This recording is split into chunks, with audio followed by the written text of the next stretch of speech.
Yo, my habaneros are coming in. I've been harvesting like 2 a day, and so I need to quickly come up with ideas on how to use them. And so far, I do have a few ideas, but I need to go grocery shopping. This is what I have so far: a habanero Gouda dip, a hot honey, a shrimp marinade, a few salsas, and an aioli. And so I wrote down all the recipes and all the missing ingredients from my pantry and fridge, and I'm just getting that here. If you guys have any other ideas on what I can do with habanero, please let me know, because I mostly just grew it for fun, and now that I have these pretty orange peppers, I'm really motivated to cook with them. I just am not really familiar with habanero. I'm here looking at the different type of cheeses, trying to find a Gouda, and I did find it, but oh my gosh, I love looking at the cheeses. This wheel of Gouda was $300. Did you see that? I didn't see it at first until I was watching the video back. I didn't even look at the price. I was just like fascinated by a huge wheel of cheese. And I love that Harris Teeter puts out this little $5 basket so you can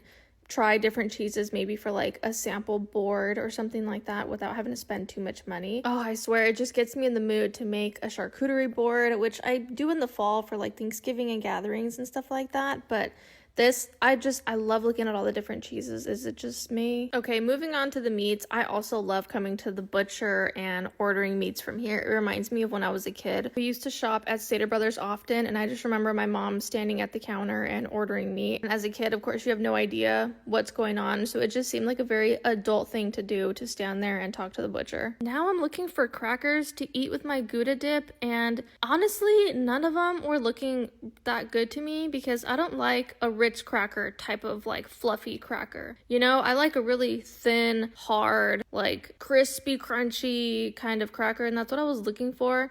And I was really struggling to find it. I was looking at these like, I don't want to say weird, but like I don't eat that kind of stuff often, so it's unusual to me. I ended up settling on these like almond, I don't know, nut thins. They were good. Last, I needed to pick up a honey for the hot honey that I'm making. I usually try and buy local honey, but I'm not going to the farmer's market until Saturday. So now that I have all the ingredients that I need, I'm excited to start experimenting with these habaneros, and I'll show you guys everything.